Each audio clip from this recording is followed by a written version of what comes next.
Assalamualaikum warahmatullahi wabarakatuh. Perkenalkan, nama saya Muhammad Ilham Nofriansah dari kelas 12 IPA 3. Akan menjelaskan materi tentang perjuangan menghadapi ancaman disintegrasi bangsa yang dibimbing oleh Ibu Rusdiana.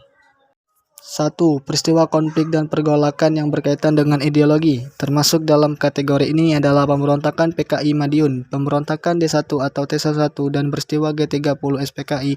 Ideologi yang diusung oleh PKI tentu saja komunisme, sedangkan pemberontakan D1 atau T1 berlangsung dengan membawa ideologi agama. Perlu kalian ketahui bahwa menurut Herbert F. Page, seorang akademisi Australia, aliran politik besar yang terdapat di Indonesia pada masa setelah kemerdekaan terutama dapat dilihat sejak tahun pemilu 1955, terbagi dalam 5 kelompok, yaitu nasionalisme radikal, Islam, komunis, sosialisme, dan tradisionalis Jawa. Partai Indonesia Raya atau PIR, kelompok Tespiks, kebatinan, dan birokrat pemerintah atau pawang praja. Pada masa itu kelompok-kelompok tersebut nyatanya memang saling bersaingan dengan mengusung ideologi masing-masing. 2. Peristiwa konflik dan pergolakan yang berkaitan dengan kepentingan. Termasuk dalam kategori ini adalah pemberontakan APRA, RMS, dan Andi Aziz Pestet. Internasis merupakan kepentingan yang tertanam dengan kuat pada suatu kelompok. Kelompok ini biasanya berusaha untuk mengontrol suatu sistem sosial atau kegiatan untuk keuntungan sendiri. Mereka juga sukar untuk mau melepas posisi atau kedudukannya, sehingga sering menghalangi suatu proses perubahan, baik APRA, RMS, dan peristiwa Andi Aziz. Semuanya berhubungan dengan keberadaan pasukan KAINL atau tentara kerajaan di Hindia Belanda yang tidak mau menerima kedatangan tentara Indonesia di wilayah-wilayah yang belum mereka kuasai. Dalam situasi seperti ini, konflik pun terjadi. Peristiwa konflik dan pergolakan yang berkaitan dengan sistem pemerintahan. Termasuk dalam kategori ini adalah persoalan negara federal dan BFO Bijepskom Federal Overleg, serta pemberontakan PRRI dan Permesta. Masalah yang berhubungan dengan negara federal mulai timbul ketika berdasarkan perjanjian Linggeng-Jati, Indonesia disepakati akan berbentuk negara serikat atau federal Dargan, Nara Republik Indonesia Serikat. RI menjadi bagian RIS negara-negara federal lainnya. Misalnya adalah negara Pasundan, negara Madura, atau negara Indonesia Timur. BFO sendiri adalah Badan Musyawarah Negara-Negara Federal di luar RI yang dibentuk oleh Belanda. Awalnya BFO berada di bawah kendali Belanda. Namun makin lama badan ini makin bertindak netral, tidak lagi melulu memihak Belanda. Pro kontra tentang negara-negara federal inilah yang kerap juga menimbulkan pertentangan.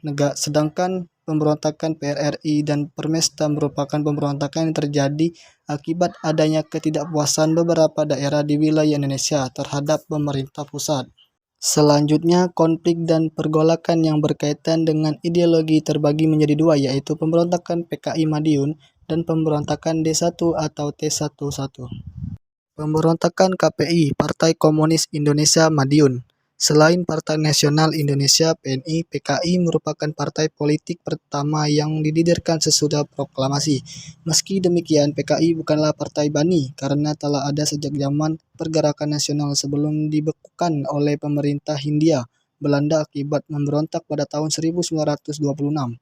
Sejak merdeka sampai awal tahun 1948, PKI masih bersikap mendukung pemerintah yang kebetulan memang dikuasai oleh golongan kiri. Namun ketika golongan kiri terlempar dari pemerintahan, PKI menjadi partai oposisi dan bergabung dengan partai serta organisasi kiri lainnya dalam Front Demokrasi Rakyat (FDR) yang didirikan Amir Safiruddin pada bulan Februari 1948.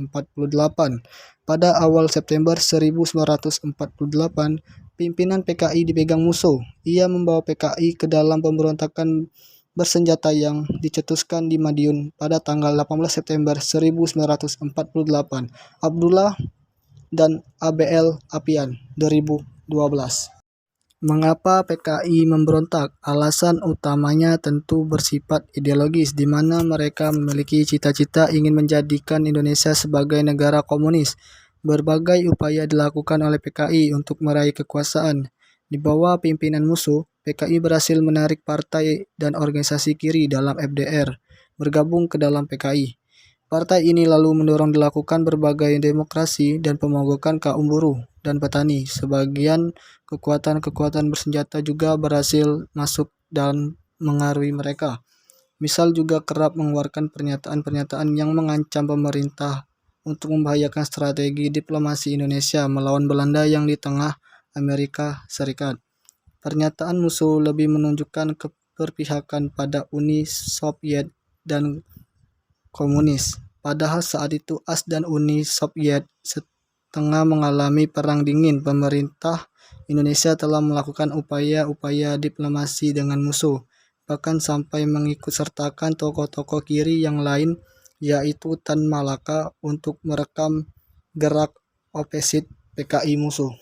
Namun kondisi politik sudah terlampau panas sehingga pada pertengahan September 1948 pertempuran antara kekuatan-kekuatan bersenjata yang memihak PKI dan TNI mulai meletus. PKI dan kelompok pendukungnya kemudian memusatkan diri di Madiun.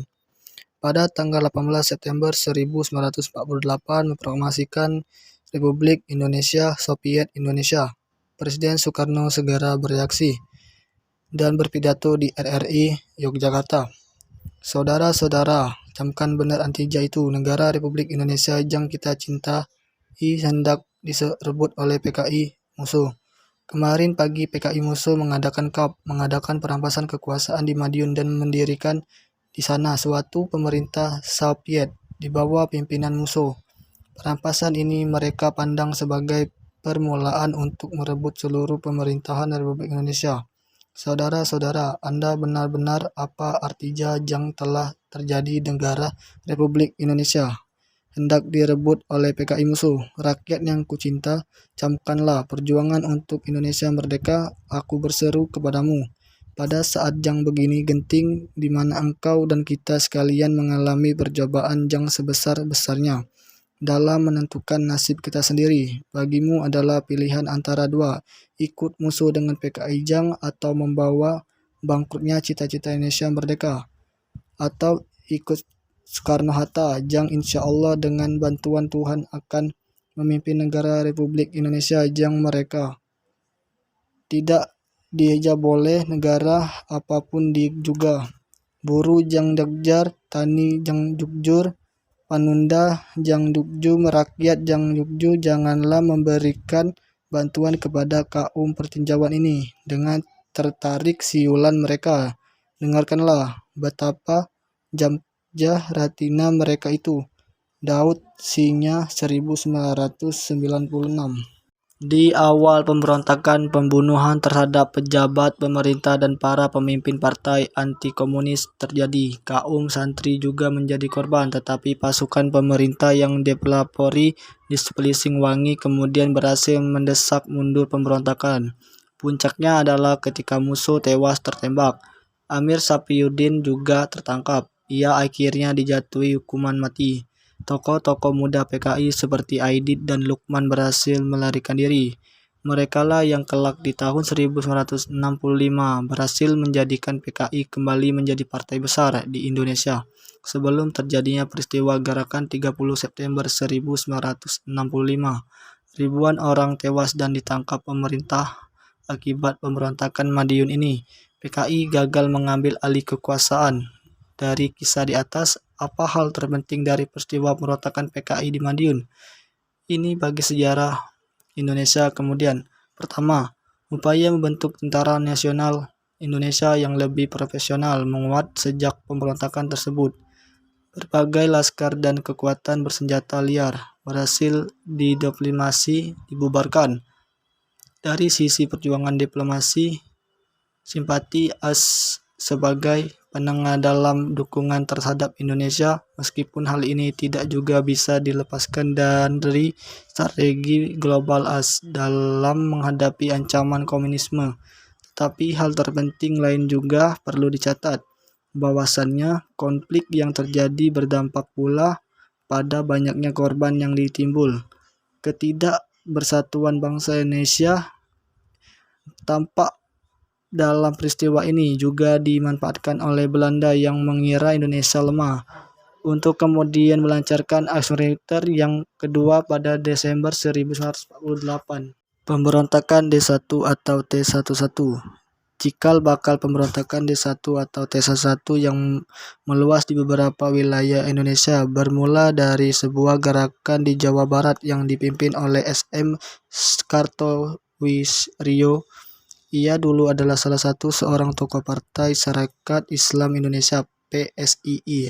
Adalah perjanjian Red Pill yang membuka peluang dari Kartosuwiro untuk lebih mendekatkan cita-cita lamanya untuk mendirikan negara Islam. Salah satu keputusan Red Pill adalah harus pindahnya pasukan RI dari daerah-daerah yang diklaim dan diduduki Belanda ke daerah yang dikuasai Republik Indonesia. Di Jawa Barat, definisi Siliwangi sebagai pasukan resmi RI pun dipindahkan ke Jawa Tengah karena Jawa Barat dijadikan negara bagian Pasudai oleh Belanda. Akan tetapi laskar bersenjata Hizbullah dan Sabilillah yang telah berada di bawah pengaruh Kartosuwiro tidak bersedia pindah dan malah membentuk Tentara Islam Indonesia atau bisa disebut TH. Vakum kosongnya kekuasaan RI di Jawa Barat segera dimanfaatkan Kartosuwiro. Meski awalnya ia memimpin perjuangan melawan Belanda dalam rangka menunjang perjuangan Republik Indonesia, namun akhirnya perjuangan tersebut beralih menjadi perjuangan untuk mengerealisasi cita-cita. Ia lalu menyatakan pembentukan Darul Islam Negara Islam atau DI dengan dukungan TI di Jawa Barat pada tahun 1948. Persoalan timbul ketika pasukan Siliwangi kembali balik ke Jawa Barat, mengakui tentara RI tersebut kecuali mereka mau bergabung dengan DUT. Ini sama saja Kartosuwiro dengan D1 atau T11-nya tidak mau mengakui pemerintah Republik Indonesia di Jawa Barat. Maka pemerintahan pun bersikap tegas. Meski upaya menanggulangi D1 atau T11 Jawa Barat pada awalnya terlihat belum dilakukan segera terarah. Namun sejak tahun 1959, pemerintah mulai melakukan operasi militer terpadu Pagar Betis digelar di mana tentara pemerintah menyertakan juga masyarakat untuk mengepung tempat-tempat pasukan DIT berada. Tujuan taktik ini adalah untuk mempersempit ruang gerak dan memotong arus pembekalan pasukan lawan. Selain itu, diadakan pula operasi tempur dengan sasaran langsung basis-basis pasukan di Stil Melahi. Operasi ini pula Kartosuwiro berhasil ditangkap pada tahun 1962. Ia lalu dijatuhi hukuman mati, yang menandai pula berakhirnya pemberontakan D1 atau T11 Kartosuwiro. Sekian penjelasan dari saya. Jika ada salah kata, saya mohon maaf dan kepada Allah saya mohon ampun. Wabillahi taufiq walhidayah. Wassalamualaikum warahmatullahi wabarakatuh. Terima kasih.